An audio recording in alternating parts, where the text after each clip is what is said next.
Kristu umfundisi Sibelo ukhuluma. Sabingelela bazalwane egameni lethu uKristu umfundisi Sibelo ukhuluma mntwana uNkulunkulu osindisiwe siyabonga kakhulu. Liqondile nje ngisafuna ukucharge la kancane. Ingaze incimele ifoni. Awudlu live ibattery. Indlela eyisimanga. All right. Ngisi power bank yami la. uNkulunkulu asisize. There we go. Engathi ngihamba kahle impela. Sambonga uNkulunkulu ngani bazalwane. Inkinga connection kunezinkinga la. Ngixolise ngokukhatha upart 3 phakathi nendawo. Ngibe nenkinga your connection. I had to end lo live but part 4 I believe uzopart wokugcina. Bese sachaza ke la indaba kaMateyu chapter 24 verse 37 to 39 no Timothy oqala chapter 4 verse 3 ukuthi uPaul uthi ngensuku zokugcina umoya okhoma ngokucacileyo uyachaza bese athi bayonqabela ukuganana. uJesu kodwa uthe ngensuku zikaNoah which is also insuku zokugcina abantu bebegana bendiswa. So ngathi amabhesi aphikisana. uJesu uthe beganwa bendiswa. uPaul uthi benqabela ukugana. So ngasho ukuthi ngiyaqala uqala part 1 amen. Yonke lama video ngenza ngosuku olodwa nje alandelana nje. So sikhulekile eqaleni ngikhuleka video amen. And into enginakile yazi mangenza ngikhuluma ngale subject lena nje kuhlezi kuba nenkinga nje. Sathana afuna isikhuluma ngale subject ngoba ibalekile kakhulu. So sasho ukuthi okay lokugana lokhu abazokuzonqatshelwa ilokhu uNkulunkulu akuphasisile lokhu okudumisa uNkulunkulu umshado phakathi komuntu wesilisa nomuntu wesimame. Ngokubona nje ubona ama social media inkundla zokuxhumana buya discourage mabe kune divorce nje kufafazwa kakhulukazi maku divorce abantu laba ababizwa ngama celebrity noma befundisi noma abantu kade bethenjiwe kuyaqanyiswa nje kube into enkulu kugxayeka umshado sekuzokuba khona imithetho emelene nomshado sizoyichaza nayo. Okay, so ile nhlobo yokuganana lokho leyo umelene nayo le ephasisa uNkulunkulu umshado phakathi komuntu wesilisa oyedwa nomuntu wesimame oyedwa. Okay, iloko inhlobo yokugana ekumelene naye abenqabelayo lensuku zethu ngomthetho nge social media ngemedia nje imedia nje abantu ababhala mawuchecka ufunda ama magazine ama newspaper kumelene nomshado umshado old fashioned abantu abahlele bagibhide azikho isidingo sokushada ukushada ukuyibopha ukuyibambezela kuyabhora ukulala nomuntu oyedwa sokushiya izinto eziningi. And then inhlobo ke yokushada le ezo encouragewa ezophasiswa lensuku zokugcina ilokushada lokhu ke lokhu oku kusensukwini zikaNoah lokho bekwenzeka ensukwini zikaNoah ukuthi kushade ini kushade number 1 izingelosi eziwile nabantu. Okay, ukuthi kushade abantu ngobulili obubodwa. This was homosexuality ebiyenza ngensuku zikaNoah. Even uJesu futhi ukhomana ngensuku zikaLot. So uthi kubuya kwendoda nomuntu kufana nje ngensuku zikaNoah nensuku zikaLot. So insuku zikaLot is homosexuality. Abantu bashade ngobulili ofanayo. Ufana umuntu wesimame ashade umuntu wesimame, umuntu wesilisa ashade umuntu wesilisa. Okay, so ilento leyo iBhayibheli emele nayo ilezi zinto lezi benzeka ensukwini zikaNoah ezingcolisa umuntu. Okay, uyothola futhi ensukwini zikaNoah bese ngichazile ukuthi uyothola umuntu kushada umama ashada nendodana yakhe. So incest kushadwe kulandwe. Okay, incest bekushadwa na futhi impela beshadana nganano khona mu understand ukuthi ucansi umshado kahle nakhona ukuthi uthola ubaba ashadana nendodakazi ubaba lendodakazi ubaba lale noma wakhe indoda le nomama singichazile. Umuntu ashade umuntu athandane nesilwane alale nesilwane ilolo cansi ke lelo ke elibelenza ngensuku zikaNoah lelo Jesu akhuluma ngamathi Jesu bayoganiswa bebendiswe. This is what was happening during Noah's day where umuntu akuthiwa angashada noma yini, ungashada icomputer yakho, ungayishada ifone, kuthi ungashada isilwane, ungayishada intsha, kuthiwa ungashada amadoda awu2 umuntu esami oyedwa, undoda yodwa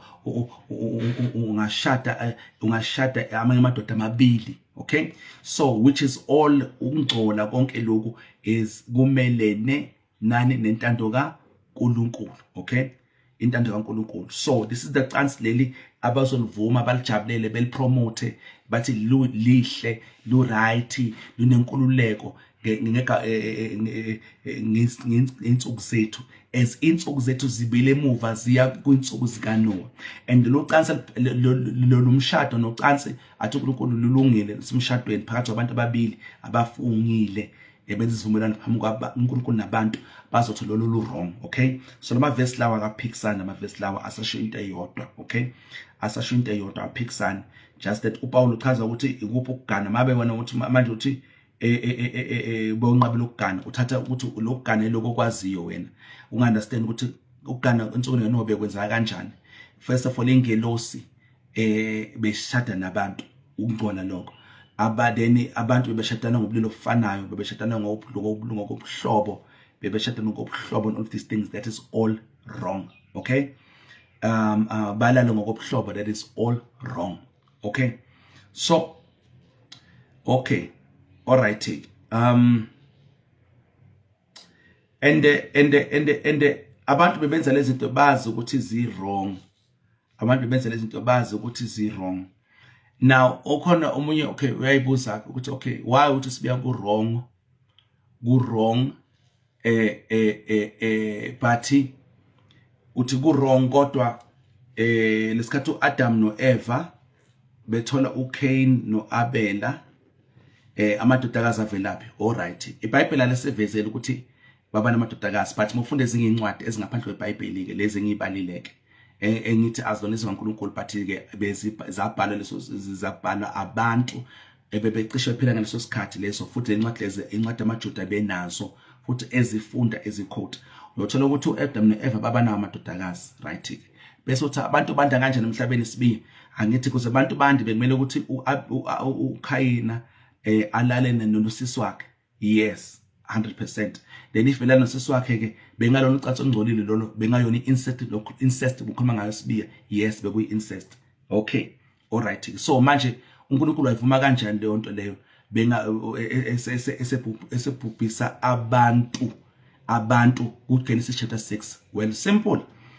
Lokhu okwenzeke ekuqaleni kwenzeka kuze abantu bande ngoba abantu basasabancane, but the more umhlaba wanda, okay, kufika khona isikhathi la singakho isidinga ukuthi umuntu alale nesihlobo sakhe kufika ngoba abantu sebabaningi emhlabeni. Okay, initially ngenxa yokuwa komuntu ke lokhu bekunright bengayona inkinga, but as abantu bekhula ke kwavela ukuthi no kahle hle lento le i wrong akumele ngabe iyenzeka. Ingakho uNkulunkulu waqala waletha nemigomo yokuthi ke ingenze imigomo nemithetho ukuthi ingasenzeki lonto leyo. Even nabantu even before umthetho ufika abantu besebazi ukuthi no into le icishe ayikho right. So ayikho right, kahle ayikho right. So uNkulunkulu waqala wayegwema lonto leyo. Okay, and ikhona into engisho ku part 1 ukuthi ngenxa yokuthi isono besingakathatha indawo phakathi kwabantu, we would not, okay ngibe kanje, ngesikhathi lento ukuthi umulana nesihlobo uzozala ingane ekhubazekile, umulana nesihlobo sakho. Angazi manike nayo izinto enjalo bazalwane, ukuthi umulana nesihlobo sakho ningazala ngenxa yokuthi ama genes cishe ayafana, ngazala ingane ekhubazekile. All right, that is a result of isono. Okay, the isono sesithatha indawo ngokuphelele. Eqaleni ngishilo khona into part 1 ukuthi ngenxa ukuthi isono sesingakathatha indawo ephelele, abantu bebekwazi ukuphila isikhathi eside, they were living longer, they were more beautiful, hence ingelosi sibona amadodakazi abantu, yabo. So in the same ngalomcabango lo, this is sibiya ke lokho angithola ezweni, this is mina ngihlasiya izwi nje ngidla amathamba engqondo ngihamba ngokezambulo uNkulunkulu angineza zona. Okay, so mangithi sibiya lo sekusho sibiya ngokuthola ezweni lokho. Imphumela ukuthi kukhubazeka abantu umuntu mhlambe uKhayina lalo nosisi wakhe, lo sisi wakhe singamazi igama ngokweBhayibheli laba bekade bekhona kodwa if you read other books like oJesha, ufunda uJubilees, ufunda incwadi kanjalo, you'll find that bebekhona. Engangithi incwadi lezifunde yabona le ncwadi lezi zimnandi ngokuthi zivala amagephe eBhayibhelini. Ngikhuluma ngazo ke ngipromote, ngikhuluma ngazo ngabantu bayazazi ukuthi zikhona and bayafunda. So uma singazichazi lezo incwadi lezo, abantu bazogcina bangene eweni, yabo. So we need to sifunde nazo ngaphezulu kweBhayibheli. iBhayibheli sesiyizwe kaNkulunkulu eliphelele futhi, but ke zikhona ezinye incwadi extra biblical, yabo, related to izwi kaNkulunkulu ezabhala nazo emandulo. Okay, so uyadinga ukuthi sizazi, otherwise people uma singa-address lezi zinto lezi, people will get information ezindaweni ezi-wrong, bafike kuma-conclusion a-wrong, bagcine baphumile kuKristu, bemphika uKristu, behlubuka ekukholweni. Okay, so angisho ukuthi le ncwadi zi-equal to izwi kaNkulunkulu. Ngiyaloku ngikuphinda lokho ukuze ngabekho umuntu ongaccuse of izinto. So lezo ncwadi lezo ziyavela. So ngoba isono sesingakathatha indawo ephelele emntwini, ebantwini emhlabeni, you could sleep nosisi wakho nosisi wakho umfana ungaphisana ingane ekhubazekile. Okay, but ke as isono sithatha indawo, leyo nto lelo hlobo locansi laqala ladala inkinga. Esona sithatha indawo, i-corruption yesono kufuze lo muntu ethatha indawo, then ke manje ukulala nesihlobo sakho, then would now start to produce ingane ekhubazekile nan ama syndrome, this syndrome that, yabo, this and this day kanjalo. Okay, kwabona isono nje siya corrupta, isono siyakwazi ukucorrupta ufuzo lomuntu, ama genes omuntu. Okay, so hope siyatholana. So yeah, just to address le nto leyo, umuntu uyazibuza ukuthi how come eqaleni uCain no Abela, uCain, sorry, ngoba Abela wafa phela, uCain walana nobani kuse abantu baqhubeka ukuthi manje emhlabeni. Yes, he had a sister, I think sengichazile. Okay, ngiyibalekele leyo, ngiyibalekele akuzikhona impendulo bazalwane. So ungasami umuntu ekubuza lo muntu ongakholwa noma umuntu ozomukubelana neBhayibheli, explain it. It may not be in the Bible, but zikhona ezinye incwadi related to a Bible that zichaza leyo nto leyo. Okay, alright, so sengichazela ucansi olungcolile nocansi oluclean oludumisa uNkulunkulu. Okay, khona ucansi olungcolile which the Bible forbids, libiza ngesinengiso. There is judgment for this type of for engaging lolu hlobo locansi. There is judgment kunokwehlulela uNkulunkulu asokukhipha. Okay, if umuntu athi hayi nje lokho bekucansi olungcolile ngaphansi komthetho, asikho ngaphansi komthetho. Okay, humble lenza uzobona kuzowenzakalani.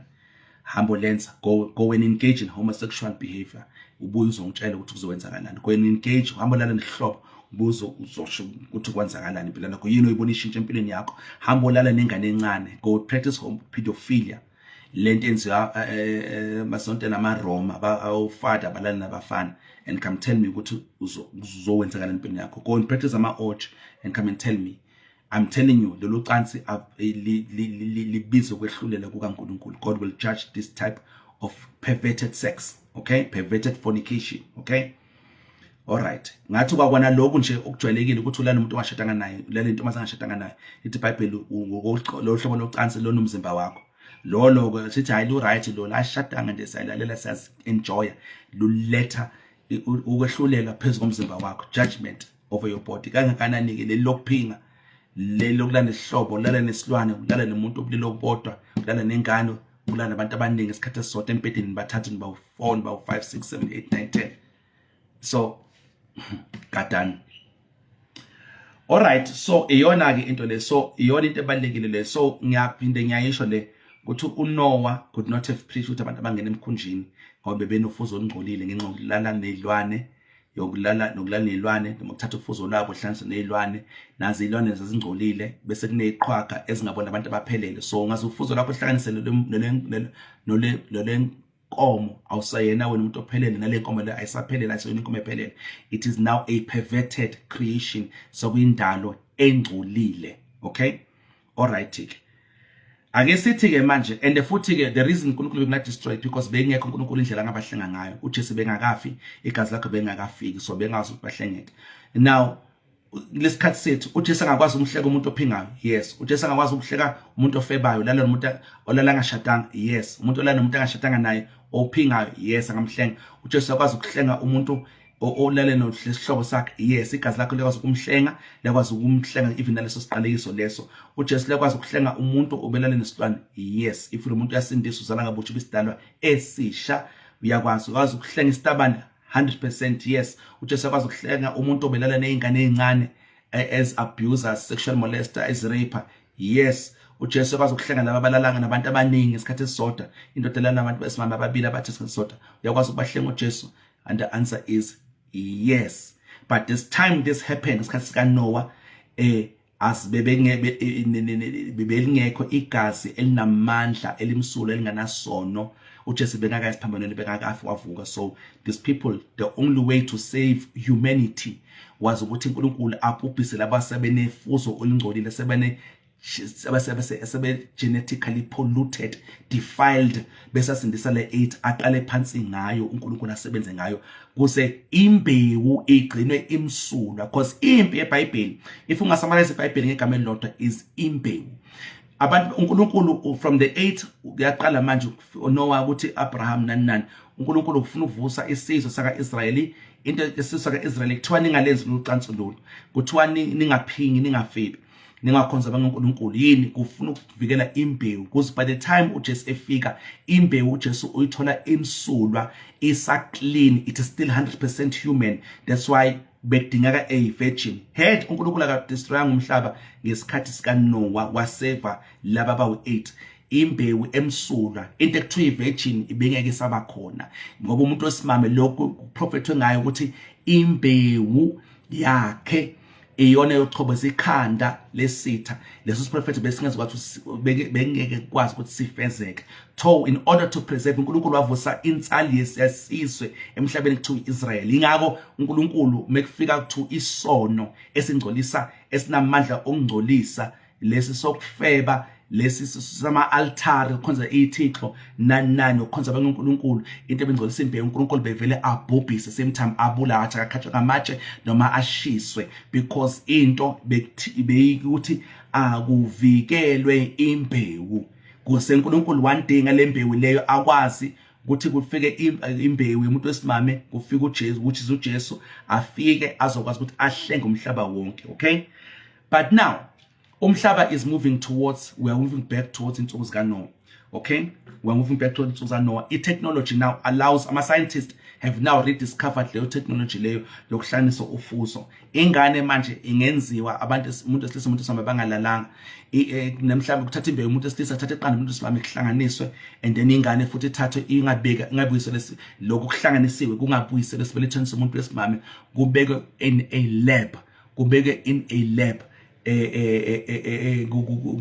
mhlambe incubator, kukhuliswe khona ingane, ikhuliswe khona ingane, ikhule iphile ingahlalanga esibelethweni somuntu wesimame. Ukuhlanganisa ofuzo lezilwane nabantu sekubuyele futhi iqale ukwenziwa futhi. Yini? Ucorrupta yini imvelo yomuntu. That's why we are going back to the days of Noah. Even nocansi ke lo lwenziwayo ke, yeka-ke ipornography la kwenza la that is Baal worship, ukhonza kaSathane kahle kahle. Ubaal uSathane basically masingabe kanje, ubaal uSathane, wazi ukuthi ubaal uSathane. Lolo cansi lolo abantu baqala bayalenza, loqale lenziwa ngepornography. Ipornography ikudele yaqala yafake kuma-book magazines, kuba nama-porn books, kwabese kwapromota as technology advances, sekunama-porn movies, sekufaka ama-cassette, uthenga i-cassette uya kuma-blue movie shop, then i-technology advance manje i-porn usuyibuka efonini, ubuka lento oyibukayo uyogcina usuyenza, uyayibona lento le. So now we have, because manje the-incest ku-porn khona lento lama-fantasies, ubone i-fantasy, ubona umama elala nendodana, into ongayicabanga engqondweni kodwa ngeke uyenze, ngoba unembeza amabusa nawo, unembeza ushiswa nembeza wakho, uzokukhuza noma usabe ukuthi abantu bazothini, ukuthi kuyihlazo, ukuthi ngokuyihlazo lento le kuyaziwa. But through pornography we are able ukuthi siyibuke lento lena, igcine futhi sibuke up to a level ukuthi unembeza wethu sigcine sesisuthulisa ingqondo zethu, sigcine seyibona ngahle izinto lezo azikho wrong. Hence now uyabona checker, if you check movies, you check shows, you check podcasts, you check media nje, media iyona newspapers, you check yonke into nje ekwazi influence abantu, they are promoting homosexuality. Homosexuality is been promoted ngendlela yesimanga. Homosexuality uyathola kuma music videos, uyathola kuma movies, uyathola everywhere adverts, yonke into in the homosexuality, because the agenda is to take us back to the days of Noah. Okay, Uyothola futhi homosexuality iyona ukona ukungcola lokho okuqala kumnyango for konke lokungcola. Homosexuality is the doorway, is the gateway for ukulala nezilwane, is the gateway for ukulala nesihlobo, is the gateway for ukulala nengane encane, is the gateway kuzoqala lana, and then eventually lokhu kungcola kuyoqala kwenziwe. So by the time kwenziwa lokhu ngcono, you know you are living in the fullness of insuku zika Noah. And then as technology advances, yaqala manje kuhlanisa ufuzo bezinto nan yabo. And then that is taking back to the to the days of Noah and the days of Lot. Okay, kukhona imithetho ke lana ke kukhona imithetho. So usathane kuze push agenda yakhe kumele akwazi ukuinfluence imithetho. So politics is very critical to the satanic agenda. Okay, so ingakho iBhayibheli encourage ukuthi sikhulekele abaphathi bethu, sibakhulekele abantu basiphethe, sibakhulekele nje sibakhulekele ngoba ibona abantu laba abasetshenziswa imimoya kakhulu. Okay, ukuphasa imithetho okwenza ukuthi kube lula ukuthi sona senziwe. If into silegalize khona ukuthi into yenziwa but ayikho emthethweni, but when it's legalized kusho ukuthi ke the authority of that country lento le iyayivuma, and then ke abantu bazoyenza bekhulekile bengekho into ebavimbile. All right, okay, right, let's see.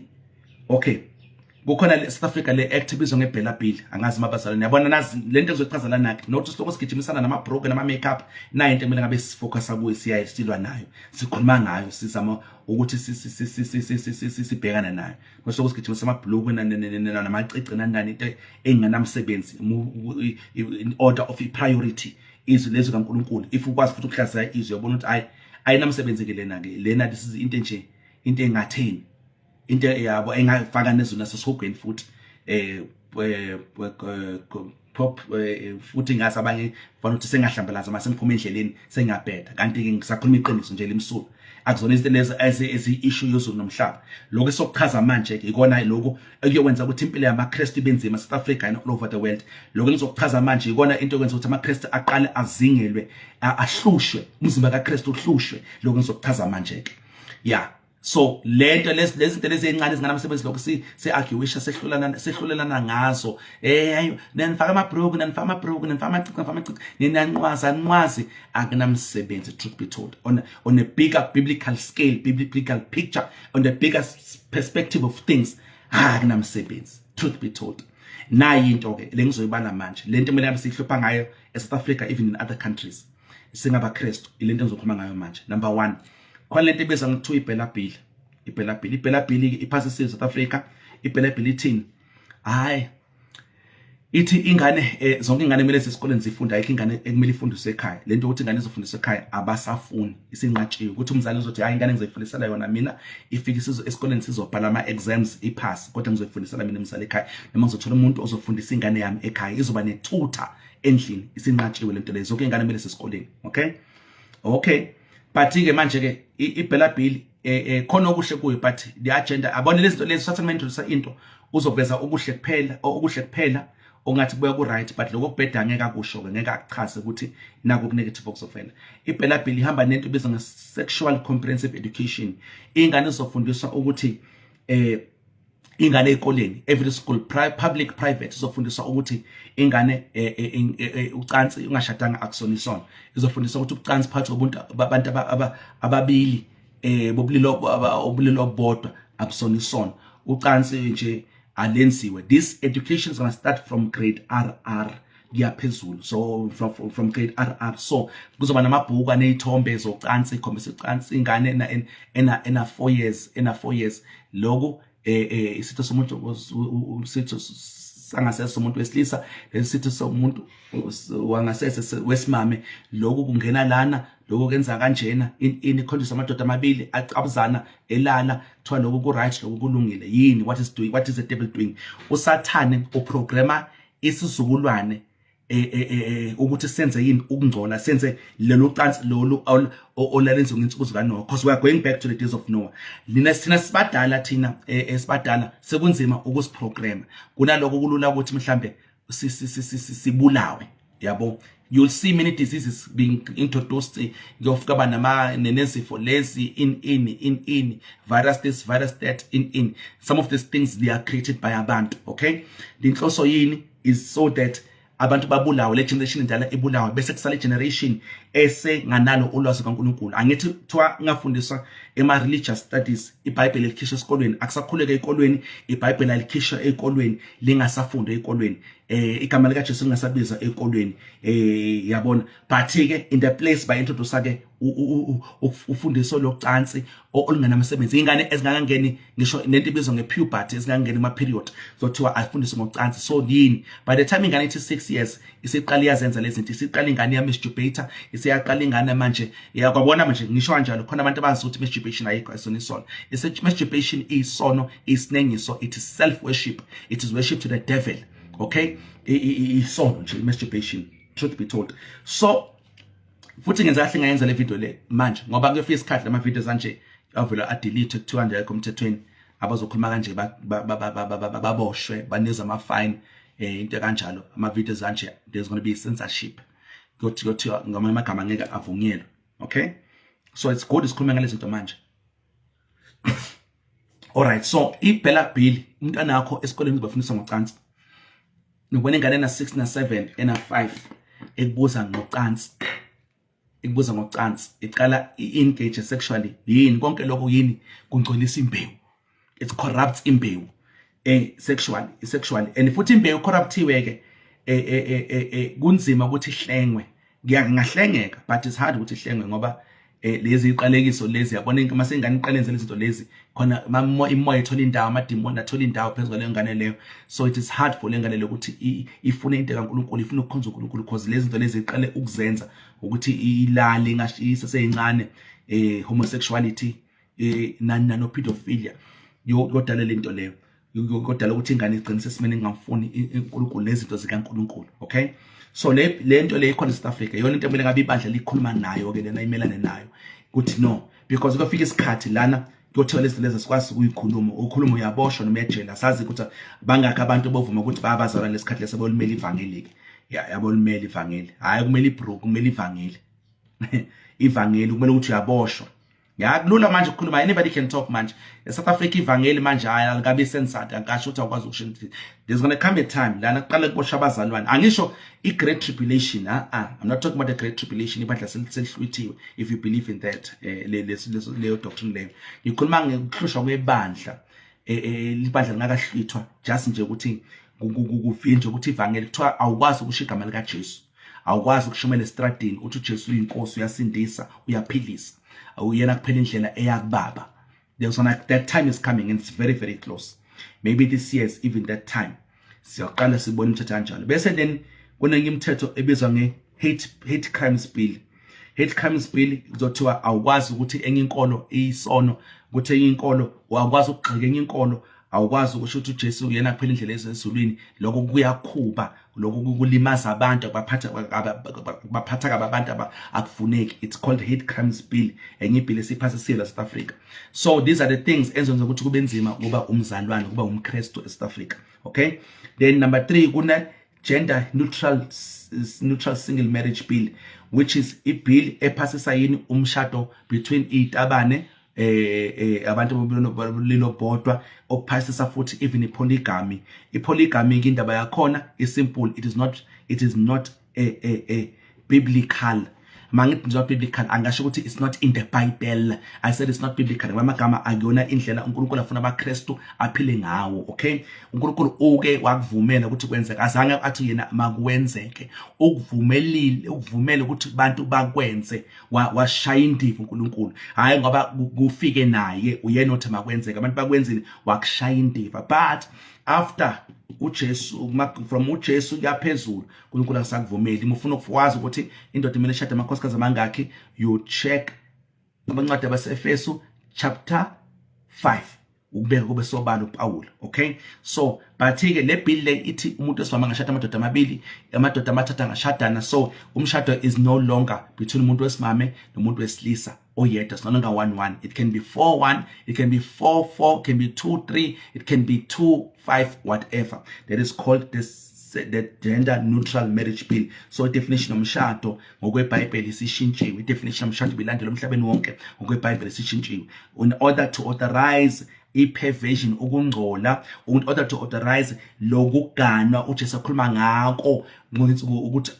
ukuthi bekwenza ngensuku zikaNoah, in order to authorize lokuganwa lokho bekumele kushintshe definition, and then automatically sekumelene nokuganwa lokhu ke uPaul akhuluma ngako kuTimothy oqala chapter 4 verse 3 ukuthi bayokunqabela. So by changing the definition of umshado sebanqabele lo ovunywa uNkulunkulu, bavumela baphasisa lo ovunyelwa uSathane. Okay, hence we are going back to the days of Noah. Then kukhona ibill ethi sexual offences bill number 4 ephasisa i-prostitution, ukuthengisa ngomzimba.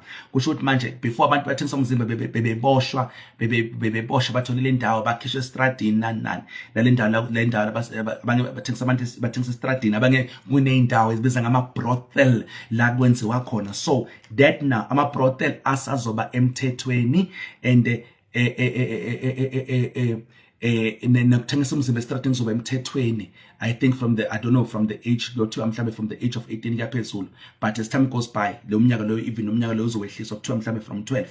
Oh, by the way, I forgot iphela bill futhi ithi ingane ingakhipha isisu ina 12 years kuyaphezulu ingamtshelanga umzali nelungelo. So lo mthetho lo, so vele sesazi ukuthi abortion vele besiphasisiwe, so abortion insuku zikaNoah, you understand, sichazile leyo. And then prostitution still insuku zikaNoah. Lithi iBhayibheli, I think it's Deuteronomy, is it Deuteronomy ba noma Leviticus? Do not prostitute thy daughter, for this will cause the land to be wicked. Do not prostitute thy daughter. Do not cause thy daughter to become a prostitute, ngoba it will cause the land to be wicked. Okay, athi ngilifonele le verse lelo, Leviticus 19 verse 29. Yeah, as we said fast, Leviticus 19:29. Leviticus 19. Umthetho no, it's still applicable. Umthetho bengisiqalele isifundiso somthetho ngokwasho ukuthi akazange isiqede, ngisozobuyela kuso isiqede. Leviticus 19 verse 29 uthi Leviticus 19 verse 29 uthi awuya kungcolisa indodakazi yakho ngokuyigqugquzela ukuba ibe isifebe, funa izwe lehlele ngobufebe ligcwale ukonakala. Okay, ngesingisi ithi do not prostitute thy daughter to cause her to be a whore, lest the land fall to whoredom and the land become full of wickedness. Okay, so loku uthi makwenziwa loku izwe liyonakala. Okay, yofana izwe lehlele ngobufebe ligcwalise ukonakala. So but lento siyabona siyenzeka ngeculture, amantombazane ahamba alala namadoda ngoba afuna imali, amadoda kumele ikhokhe labantu abashadanga. So that is prostitution. Prostitution akuthi phela you stand on the street bese uyakhokhelwa bese kuthiwe i-payment can happen, ningavumelanga mose wena umulala ungashadanga, that is ufebe oqala. Ulala futhi ungashadanga and then ufuna imali, that is also ufebe. It's those konke kuyi-prostitution. Ukulala ungashadanga is prostitution kahle bazalwane. Emabe so ibeke ibe nje sobani, ukulala ungashadanga is prostitution. Okay, so konke lokho izinto lemthetho lena ephasisiwe khona eminye sazofika futhi sizophasiswa in this country, in other countries also. I mean ama countries awungese kuphasisiwe ukuthi ungashada umuntu esifamashada amadoda amabili, namadoda amabili ngashada umuntu onkosikazi owedwa, nimshare polygamy, homosexuality, ngalana nohlobo. Kwezinye izizwe kuyenziwa lokho, incest, ukulala nehlobo sakho. Okwezinye izizwe leyo mthetho leyo usukhona kwezinye izizwe. Now the only thing that can stand against lento le is if ibandla liyasukuma lishumela iqiniso, likhulume ngalezi zinto lezi, limelana nazo ukuthi lokhu wrong kuyisono nani kuyisono. Ibandla ukuthi ibandla lishumela lingalawula uhulumeni. Yabo khona imithetho singayithobela kaHulumeni le engamelene nezonkulunkulu, ingaphikisana nezonkulunkulu, but where now izwi kaNkulunkulu lithi into esinengiso bese uhulumeni uthi lento lena ayenziwe, then lapho ke asikwazi ukuhlonipha lo mthetho siuthobele, kumele sisho ukuthi ngokwezwi kaNkulunkulu li wrong. So kuze lezi zinto lemthetho ephasisiwe ibe impumelelo, ilethe lemphumela iphathimandla efuna ukuthi ibe khona. Kuyomela ukuthi lento yokushumayela uKristu, lento yokushumayela ubungcwele, lento yokushumayela ukulunga, kuyomela ukuthi igcine ivaliwe kahle kahle ukuze amadimoni nesiko mpilo nendlela mpilo, the culture of the day, ikwazi ukuthi yenze noma yini, that so the people we can do whatever. Umthetho kaSathane ithi do what thou wilt, yenza lokho okufunayo, lokho ubona kukuhle emehlweni akho, yabo. Kuze kwenzeka lokho kuyomele into ezohlaba unembeza womuntu, ezenza umuntu ukuthi ayisole acabange kabili, ivale kuthiwa ingakhulunywa, oyikhulunyimayo uzothuswa ngokufayinwa, thuzwa ungagwasha ukuthi uJesu inkosi 50,000 rand ifine, noma uyejele for 2 weeks. Semuntu bese bayathuka ke, bese bayathula. Siloku manje sisishumela ama message motivateayo, singashumele iqiniso elikhubayo kodwa futhi elikhululayo. Ugcine sekuthuliwe kanjalo, ngasenziwa lokho ngoba kuyiwa kuphi, sivela back to the days of Noah. We are already in the days of Noah. Kuthi akubona asikangeni kuwo ngokuphelele.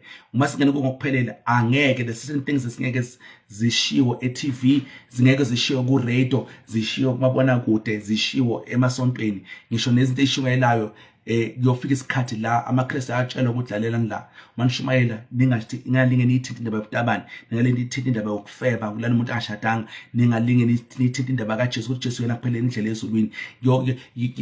Sesiyabona ukuthi sesiyakuwa ku-new world order manje la ithi zonke izinkolo ziphelele endaweni eyodwa, whether ukholela emadlozini, ukholela kuBuddha, kuKrishna, ku-Allah, Muhammad, ukholela kuthi wena uNkulunkulu, ukholela kuJesu, sonke masifa siyezulwini, akekho esogweni, isokho asikho. This is now where we are coming now to leinsuku zikaNoah, where abantu bezenzela beyilawula, belala nezilwane, belala nobulilo bodwa, bephinga, befeba, belala nezingane ezincane, belala bebaningi kushintsha amakhosikazi. If you can study Sodom and Gomorrah bazalwane, you'll be surprised ukuthi bekwenziwana eSodom noGomorrah. Inkulu indaba yaseSodom and Gomorrah ngoba insuku zikaLothi ke lezo. So bekwenzeka eSodom and Gomorrah, abantu bayafuna ukulala nezingelosi, ingelosi zidlala nabantu.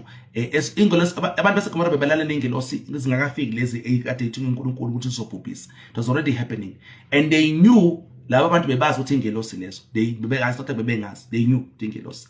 Okay, so ngiyokchaza lonke linye ilanga, but ke yeah, that is insuku zikaNoah basically summarized. Kuningi okunye esingakhuluma, engifuna ukuthi sijule kakhulu, but that is a basic understanding of insuku zikaNoah. So I hope ukuthi kusekulula kucacile ukuthi this is it.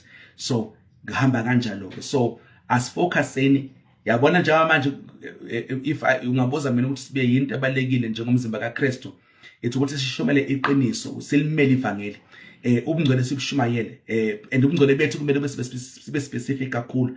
Sikhulume ngendaba yokufeba, iadultery, sikhulume ngefornication, sikhulume ngeincest, because incest iyenzeka, hambe emakhaya iyenzeka, hambe kwezinye izizwe iyenzeka incest, abantu balala ngokubuhlobo. Sikhulume ngokulala ngezilwane. I've had a case mina angeke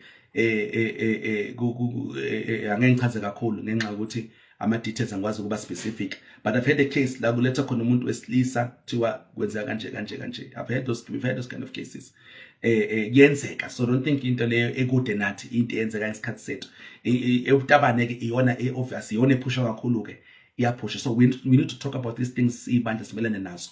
Kuse khona ama communities ethu, isizwe sethu, the culture yethu izokwazi ukuphinde umesabe uNkulunkulu. Noma kuthiwa umuntu akasindiswanga, but amesabe uNkulunkulu. Sibingelele mfundisi Sungu, siyabonga ngenxa yokusijoyina.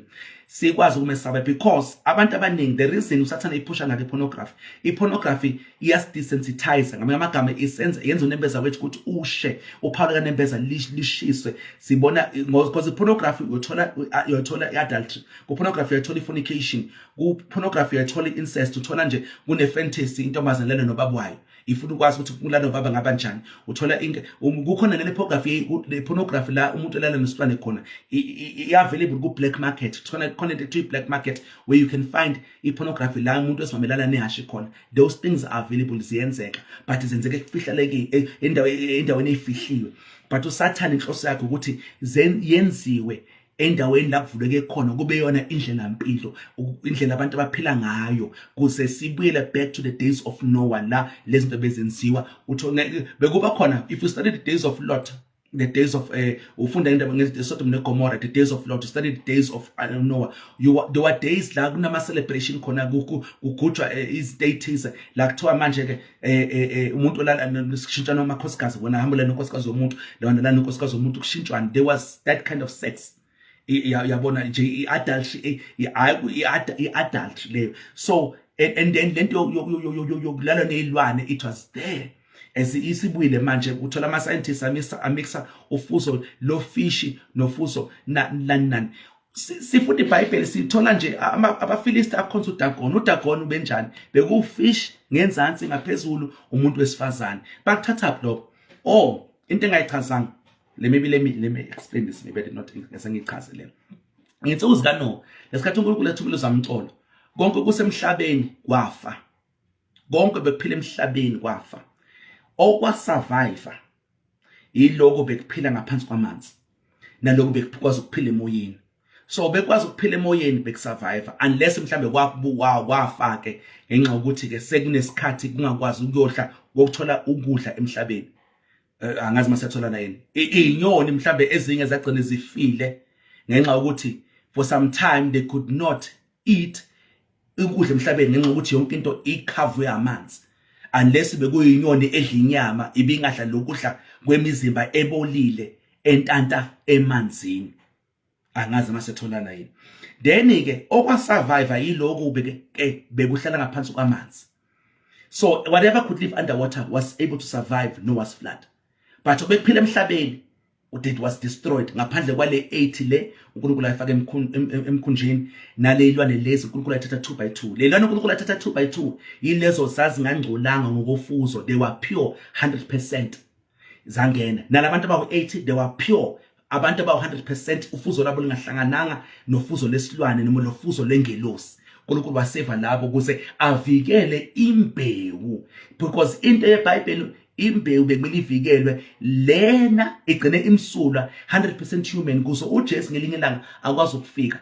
Ubona eBhayibhelini kunezimpi ezingaka, kuthiwa bubhisani laba nibulale laba. Some of the lezizwe lezi kuthiwa zibhujiswe, ama-Amore, ama-Pezeri, ama-Mowabi, some of those nations abantu who are not 100% human, because even after the flood uSathane wazama futhi ukuthi ayintroduce lento yomngcolo wembewu. Washo ukuthi uNkulunkulu ke usevuse isizwe ke sabantu bakhe, and then bafundisa indlela zempi, and then ke bekumele bambelana nalezizwe lezo ke. So some of the lezizwe lezo esifunda ngazo eBhayibhelini, ama-Amora, ama-Mowabi, ama-in lezizwe lezo, they were not 100% human, because ezinye zabo bebeqhubeka bezenza lezinto lezi engcolisa ufuzo, bebeqhubeka belalana ngokobuhlobo, belala nezilwane, belala ngobulilo bodwa, belala nezingane, kulalana kufetshwa nani belala nezingelosi. That was still happening in those nations. Yingakho uNkulunkulu beyala ukuthi bhubhisani, mhlambe kuhlengwe 1 or 2.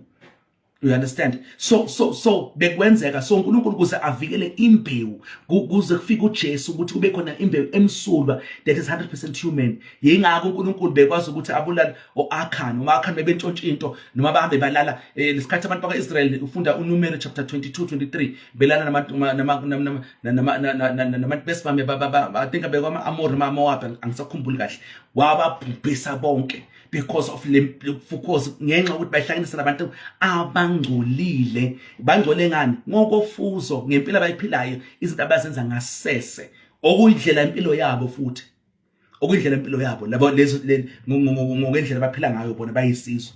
So when you understand these things, then the Bible starts to make sense. The Bible really makes sense. Umuntu asibuza why uNkulunkulu bebhubhisa athi abantu babulawa kwaseyingane, kubulawa amakhosikazi. It's because of this very same thing esichazana ukuthi abanye even after iflood siyabona kukhona uGoliath nabafowabo besemaFilisti nezinye izizwe of giants. We see even though bebangawona ama giants like iqhwaga lezi khulunywa ngazo ku Genesis chapter 6, but they were umulandeli imvelaphi yabo bebelapho because abantu baqhubeka balala nezingelosi.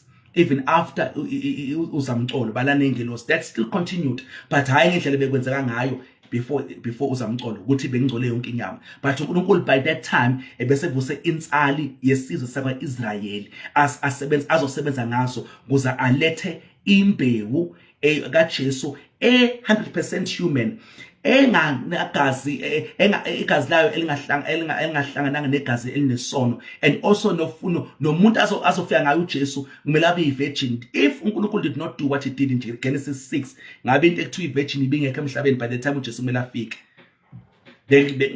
bengekho libe khona i-virgin. So uNkulunkulu had to destroy. uNkulunkulu had to destroy. So I hope sayithola bazalwane siya understand lento le. Now ngathi khona i-comment la esambuzo. I think ngizama ukuyifunda la. Okay, let's see if I can answer this. What about, okay, ngiyabona la Nzama la mamzama ngiyabona la. What about the true homosexual persons? Ngoba angeke sikuzibo lokho ukuthi bakhona abantu abazalwa nobulili obubili. For example, I know of a child yazalwa with 2 private parts. Esibhedlela kwathiwa unina akakhethe igama elisetshenziswa kumfana nentombazane ngoba masekhulile umntwana imizwa yakhe izozishola lona ukuthi uyini umntwana umfana oyintombazane. So yakhula ingane acting like a boy but umzimba wesifazane, unamabele everything, even voice, but the only active part kwaba yamadoda, futhi yakhula kahle yona enough ukuthi ingasetshenziswa. Okay, kwase ukuthi le female private part yashodoza yabancane yakhula futhi not active, but it is there, and umzimba is of the female kodwa part of a female is not working. Okay, kusebenza. Okay, I think, okay, sorry, angisakhona ukubona lokunye enxa ukuthi yinto. All right, okay, let me answer this. Siyabonga mamzama lo mbuzo. Okay, let's answer this. Let's deal with it. Okay. All right. If okay, firstly, because of ukwa komuntu, because of because of isiqalekiso sonke esizalwa ngaphansi kwaso, you can have ukhubazeka. Okay, not necessarily because khona umzali wenze into ethize nana. Isono sisodwa, just because ukuthi sizalwa nemvelo yesono, isono sifike sacorrupta imvelo yomuntu. So you can have genetic abnormalities. Okay, and then kukhona la kwenzeka khona as a result of ama cases akhona emndenini, ukhondolo that is also a reality esingeke sibalekele. Okay, angeke sikubalekele naloko into ekhona. Okay, right. Now in this case lana umuntu ezalwa nobulili obodwa obili, sorry, uzalwa nobulili obili, male and female. Okay, all right. Now remember something. The lento singayi approacha uma si approacha ngendlela ye science sizofika ku conclusion ehlukile. Uma si approacha ngolwazi kaNkulunkulu, ngezwi kaNkulunkulu, sizofika ku conclusion ehlukile. So must approach ngokwe science sizofika ku conclusion ehlukile, must approach ngokwezwi kaNkulunkulu sizofika ku conclusion ehlukile. Iqiniso lithi, even though, so ubulili, whether you are a man or a woman, uzala unomzimba wodwa. Okay, you've got male genitalia, you've got female genitalia. Okay, into ngaguarantee iyodwa, umoya walo muntu lo uwodwa, and i-personality noma umphefumulo wakhe uwodwa. Okay, lokhu okuvelile okuveza i-abnormality kusemzimbeni, it is kusemzimbeni. Njengoba usho ukuthi lo muntu even nokwemzimba mangizwe kahle ngathi utheni la, umzimba wesifazane unamabele, everything, even voice, but the only active part kwaba yamadoda. All right, so those are all abnormalities yakhona emzimbeni, as what, for whatever reason esengishilo ngishilo ukuthi isiqalekiso as yabo general sonke sizala ngaphansi kwaso, and then lesi sihamba nokhondolo uthothi khona umuntu owenza into ekhaya bona mhlambe kune history mhlambe singaphenge ukuthi uthola ukuthi ekhaya ukhona history mhlambe yokulala ngokubuhlobo noma ukulala nesilwane noma ukulala ngokobulilo obufanayo noma into kanjalo, into eyisinengiso evula umnyango futhi kube kanje. Okay, kuyenzeka. These are the things that happen. Egcina imphumela kube izinto ezinje. In that case, lo muntu unesitho sangasese somuntu wesimame nomuntu wesilisa, but umoya wakhe nomphefumulo wakhe uwodwa. Emphefumulweni wakhe yilazo wazi khona ukuthi uyini. And lokho ezwa ngathi uyiko ngokomphefumulo wakhe ile sitho lesomzimba kumele sisebenze. Ngizoyibeka kanjalo because ngibeka kanjalo, the corruption, the abnormality is in the body, but emphefumulweni wakhe uyazazi ukuthi uyindoda noma umuntu wesimame. Lento azazi ukuthi uyiyo emphefumulweni wakhe ile side lelo akumele ke ahlale kulo ke lelo lokho kunge akuzibe. Yes, isitha singafika nento ukuthi hayi wena uyintombazana nomfana kumele ukusebenzisa kokubili in nani, but the truth of the matter is if angalo muntu lona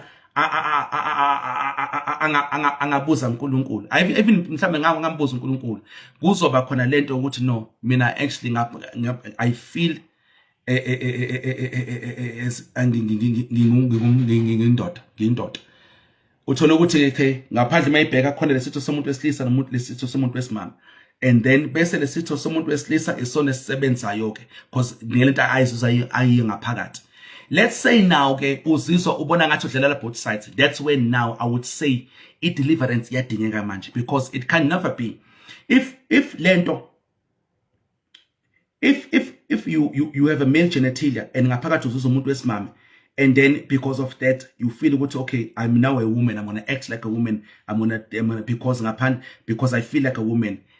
Sedingeka deliverance lapho ke, because what your soul way la khona personality yakho nento oyiyo ngaphandle kumele kuhambiselana. In that case la ubulili nezitho ezu2 uNkulunkulu uzomsiza lo muntu lokuthi azi ukuthi ufuna ngakuphi, even though there's an abnormality which it can happen, but ngaphakathi uzozazi ukuthi uyinsizwa noma uyintombazane, and kumele adlale kulelo side lelo azi ukuthi uyilo ngaphakathi. Yeah, if lento homosexuality eating, what's this thing of homosexuality?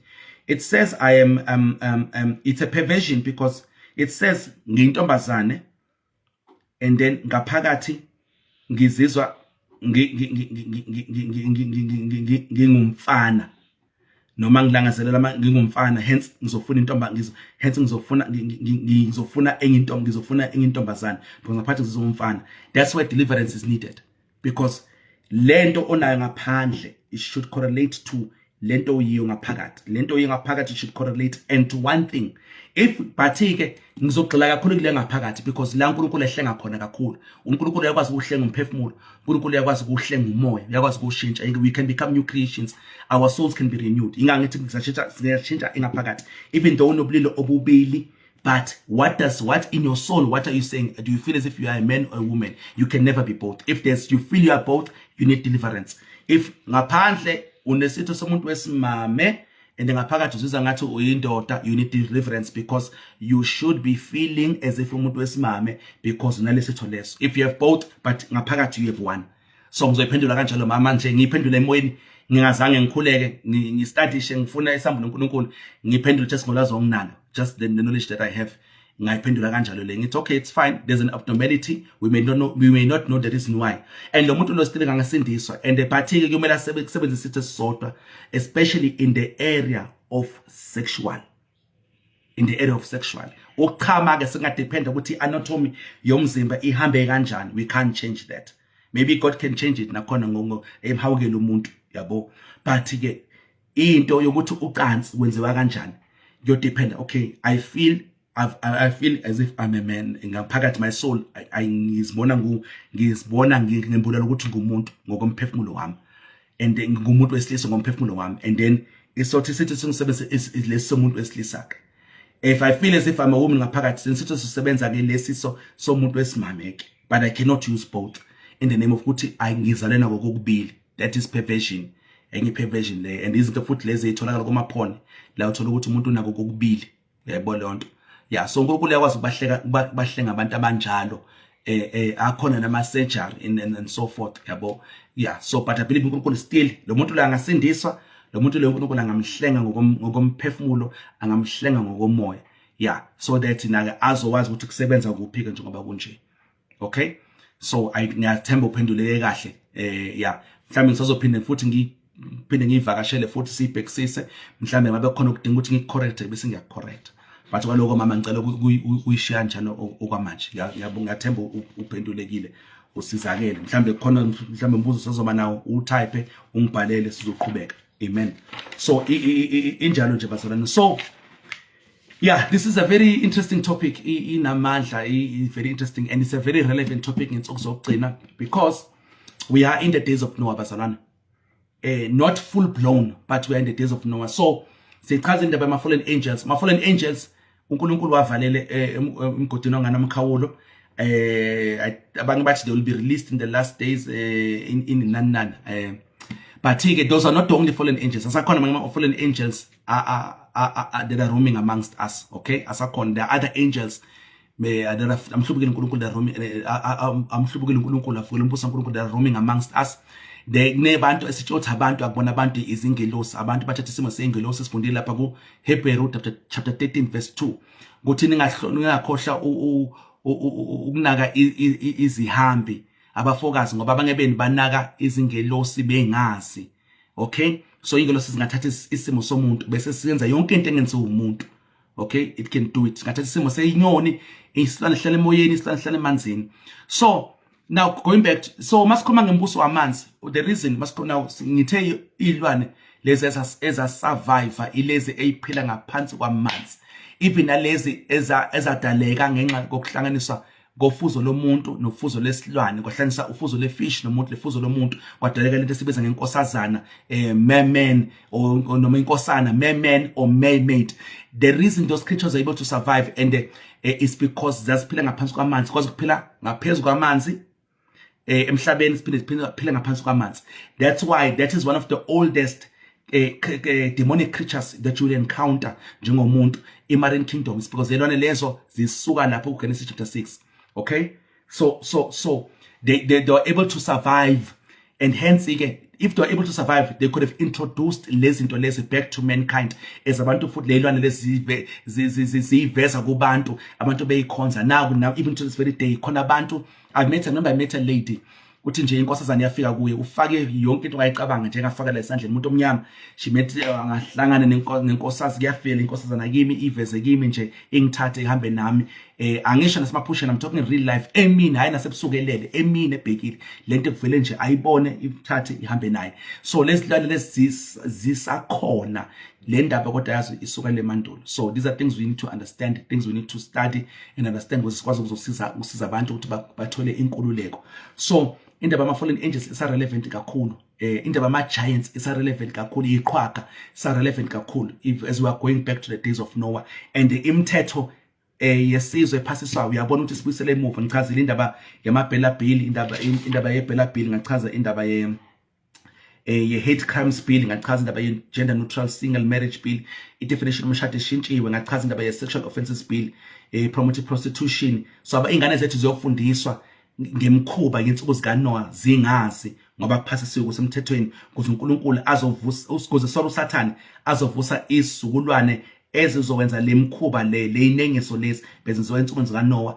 And yabona, so by the time thina siguga sifa sihamba, if just delays and just might delay, and then the generation izosala emva kwethu, ingane zethu, ingane ihlala 12 years esikolweni, isifundiso sokuthi ucansi ungalenza ungashadanga, ungalala nendoda uyindoda, ungalala umuntu wesimame umuntu wesimame.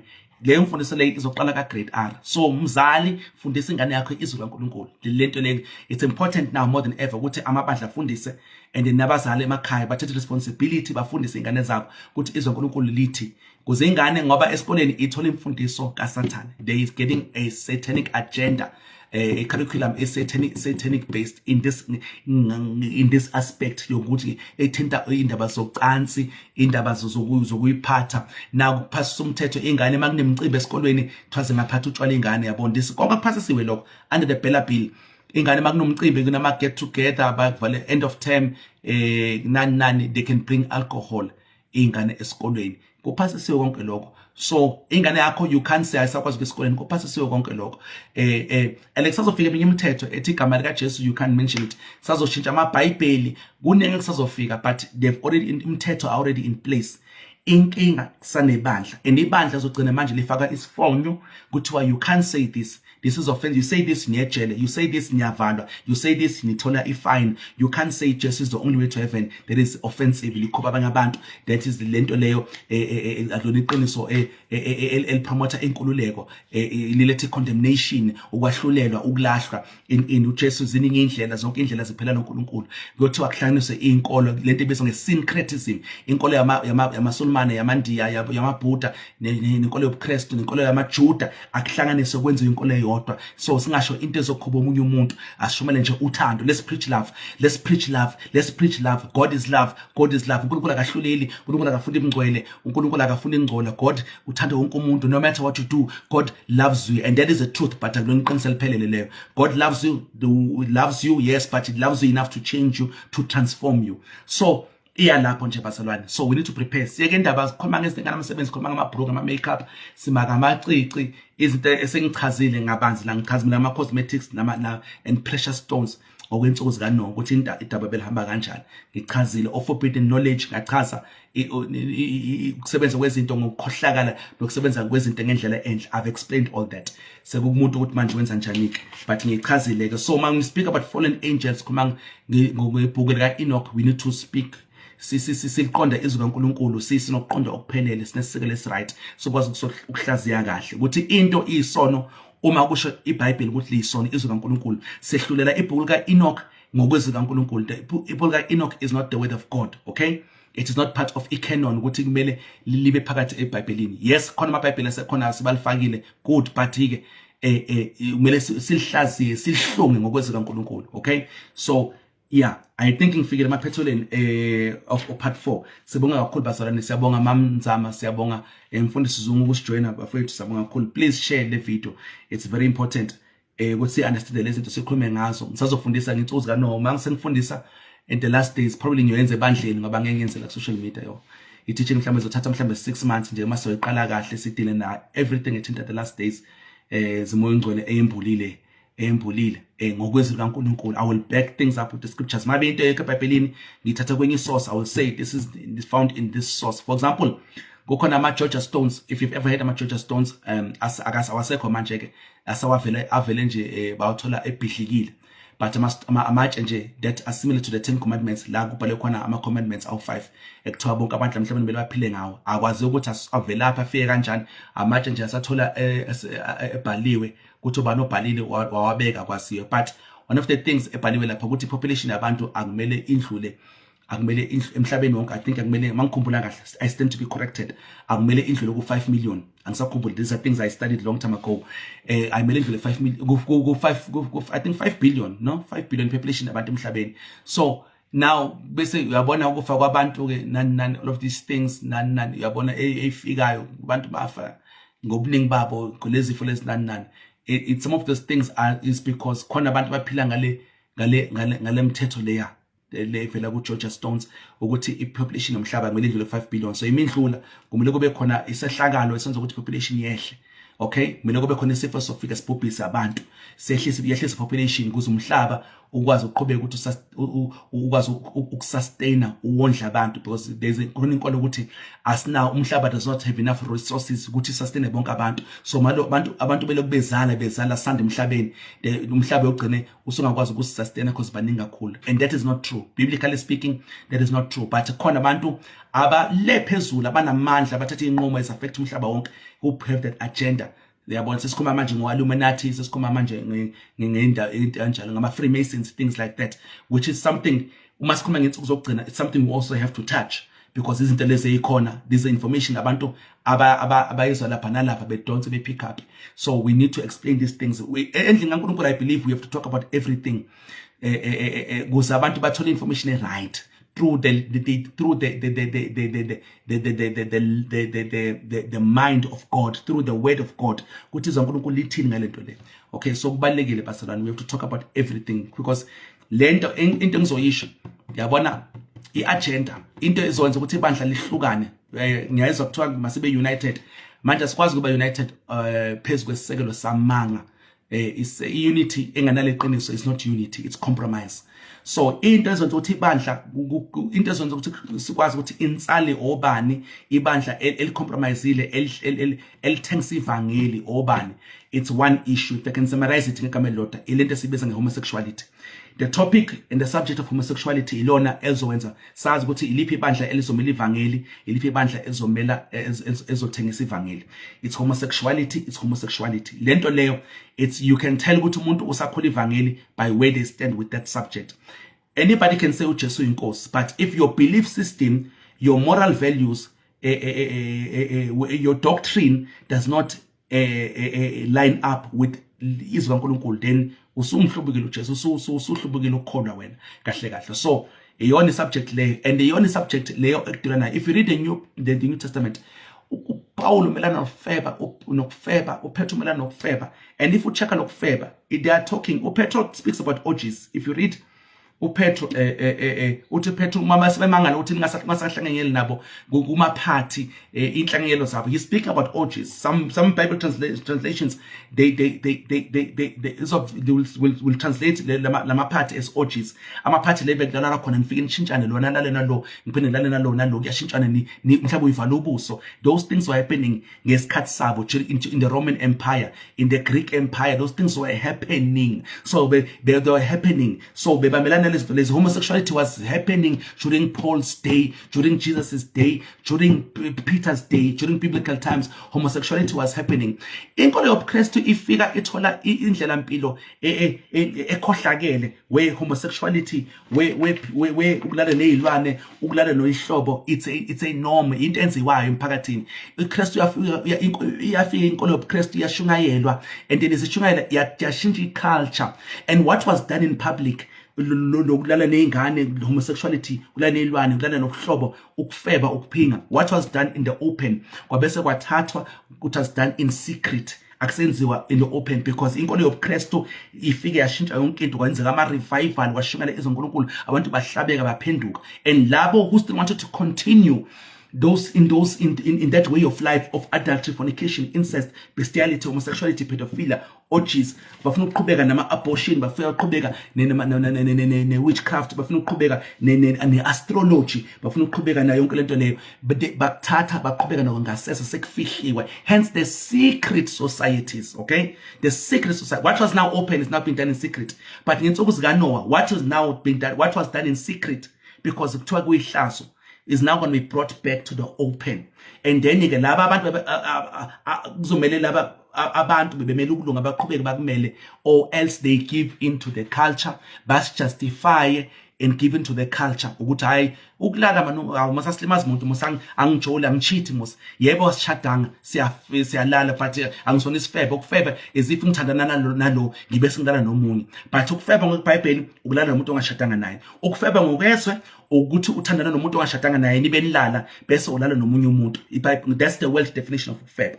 So ibandla is going to change definitions. Ibandla to avoid ukuthi abantu bangaqhubeki bangaqhubi culture, bafuna abantu babe comfortable enkonzweni, khona izinto lezi ngikhuluma ngazo manje ngezithinto, yabo. But these are the days of Noah, asefikile. That's why abantu ke abazothengisa ivangeli ke uyobona ukuthi lama subject lawa uyobezwa homosexuality is not a sin. We don't judge them in God loves them. Yes, God loves them. Okunye kuyiqiniso bakushoyo, but bakusho ngenhloso wrong, yabo, baqobe namanga, yabo. The deception, the lie will have some element of truth. The lie will not be 100% lie. For you to be deceived, amanga kumele hambe neqiniso. So wena kumele ukwazi ukuhlunga ukuthi oh nali iqiniso nawo amanga, and umelana namanga. For ukuze inkohliso kube inkohliso ayifiki, inkohliso isobala. Sometimes iyafika, yes, sometimes iyafika isobala ukuthi ayinkohliso le. But sometimes the lie is mixed with truth. 99% lie, 1% truth, and ifike ibekwe kahle, ipackage kahle ukuze ungakwazi ukuhlunga ukuhlola ukuthi this is the lie. So siyalapho bazalwane, into ezixabanisa ibandla ezothi ibandla sikwazi ukuthi insane ubani abantu bazohlubuka. It's the issue of homosexuality. Mark my words here. Mark my words. From study and revelation, I can tell you boldly, ngizoyimela any day, issue ezohlukanisa ibandla ezothi ibandla lihlukane xabane kube khona abantu bathi basashumela ivangeli is the kuba kodwa sebehlubukile. iBhayibheli lithi azange lithi bawuhlubuka ukukholwa, azange lithi bawuhlubuka ukusonta, azange lithi bawuhlubuka ukuhlanganyela, bathi bawuhlubuka ukukholwa. Bangaqhubeka babahlanganyele, bakhonze, badumise, baweshipe, bashumayele, kodwa bakuhlubukile ukukholwa, because ukukholwa is based on doctrine. So you can live the doctrine of Christ and still do everything that Christians are known to do. Siqhubeke sigqoka amasudu, siqhubeka siyadumisa, sidlala insimbi, siqhubeka siyakhonza, siqhubeka sikhuluma ngelimi, but simhlobekele uKristu because sisukele ku doctrine yakhe. And one of the doctrines ebalekile ile ukuthi simephi ngehomosexuality.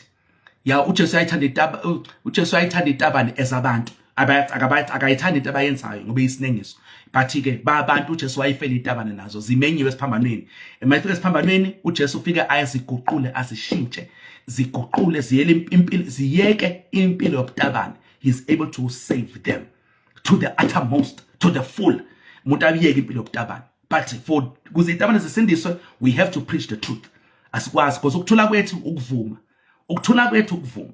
So the gateway to ukulala nelwane, ukulala nobuhlobo, ukulala neingane is ukulala nabantu abaningi isikhathi sodwa. The gateway to those sins is the gateway of homosexuality. Singavuma le, the rest will come very fast. The rest will come very fast. So may God help us see bandla, basalwane. May God help us see bandla. May God help us. May God help us see bandla lakhe.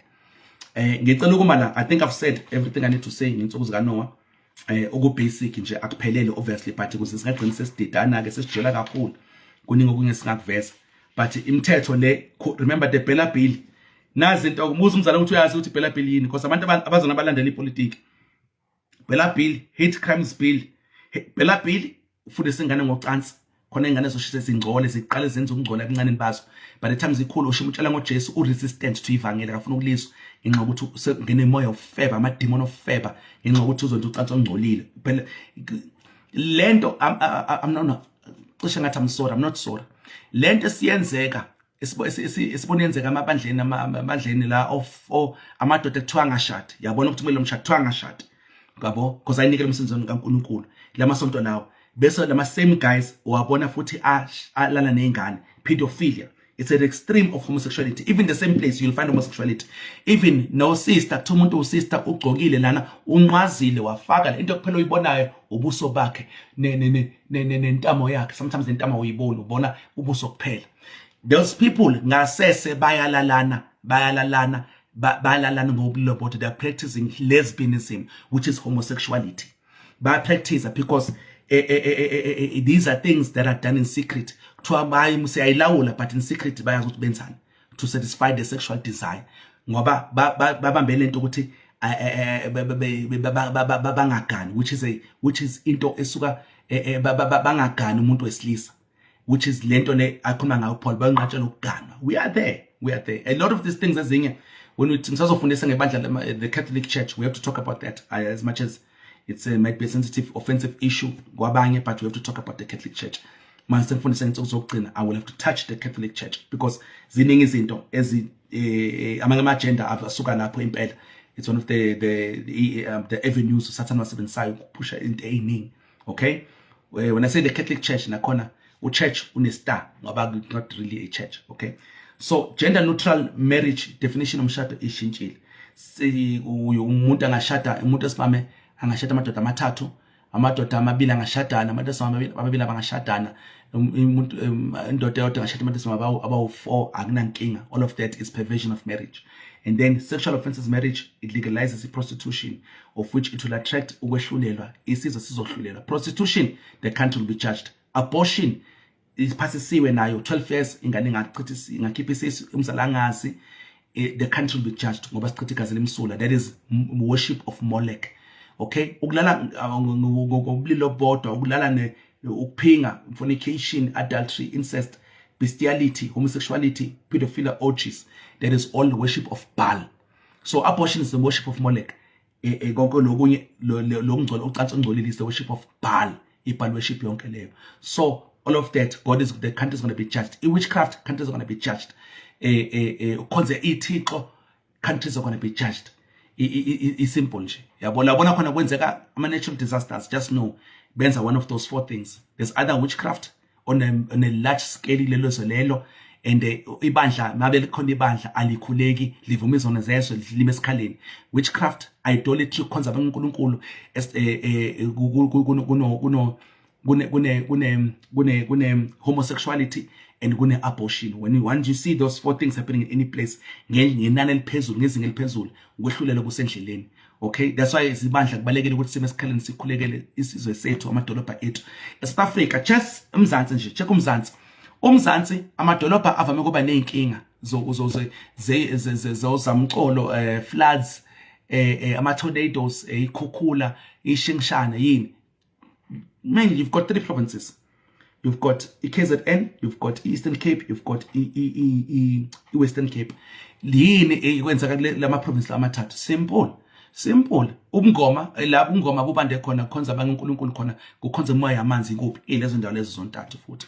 So anyway, you find those things. One of the reasons why Bible ithi kuyoba nokuzamazama komhlaba insuku zokugcina, the earthquakes, tornadoes, floods in wars, that it's because of lezi zinto lezi eseyiphasisiwe, umthetho ephasisa ukuphinga, ukufeba, ukulala nesihlobo, ukulala nesilwane, ukulala nomuntu obulili obodwa, ukulala noyingane, ukulala nabantu abaningi isikhathi esisodwa. Once lezi zinto lezo ziphasiswa, abantu bazozenza ngezinga eliphezulu, and uNkulunkulu will have to send judgment.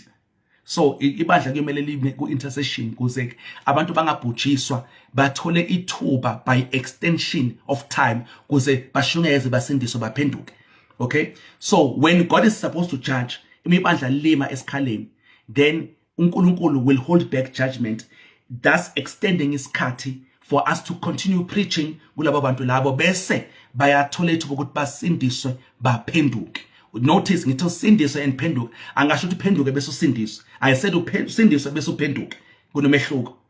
One of them is the gospel, one of them is not the gospel. Hey. Angifuna ukungena lapho, listen for another day.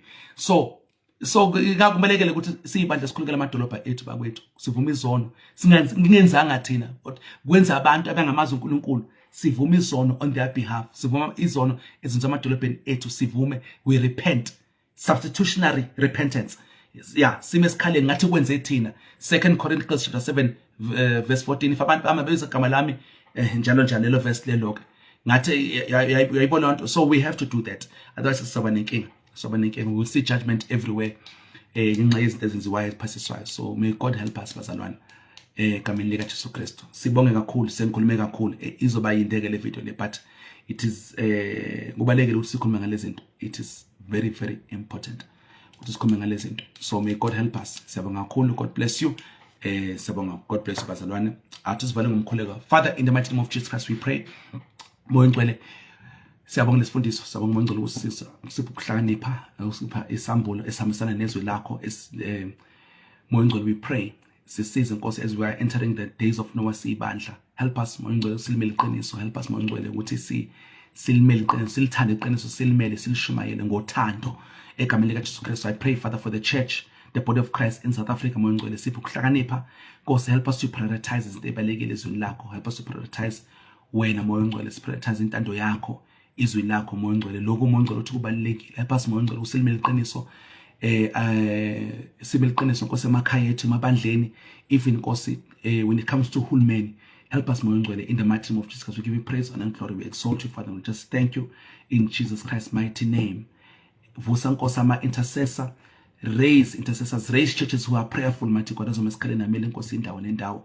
Father, siyavuma siyisizwe Nkosi, sibakhonzela abankulunkulu, sibakhonzela imoya yamanzi, sikhonza imoya seyintabeni nasemahlathini Nkosi, imoya yasemkhathini siyikhonzile. Siyavuma Nkosi sifebile, siyavuma Nkosi sifebile Nkosi, saphasisa Nkosi ukutabana, saphasisa Nkosi ukukhohlakala, saphasisa Nkosi ukuthengisa ngomzimba, safundisa ingane ukwenza inengiso. Siyavuma Nkosi ukuthi sikwenzile Moya ngcwele, siyavuma we've done wrong before you, we've done wickedness before you, Father. Siyavuma siyichithile iziso, Father, we siyichithile iziso, sithengisele ngamadodakazi ethu, sachitha igazi lemsulwa, Father. But mighty God, we come before you, God, with repentance and humility. Of course we pray, hold back judgment, have mercy upon South Africa, have mercy upon us, mighty Father, Lord. Extend us, give us time to repent. Moyo ongcwele egameni likaJesu Kristu. Don't pour, mighty God, your cup of judgment over isizwe sethu in Jesus Christ's mighty name. Give us time. Moyo ongcwele usishumele ivangeli in the mighty name of Jesus Christ. We love you and we bless you, Lord. Amen and amen. Sabonga bazalwane. God bless you very much. Amen. Sabonga kakhulu.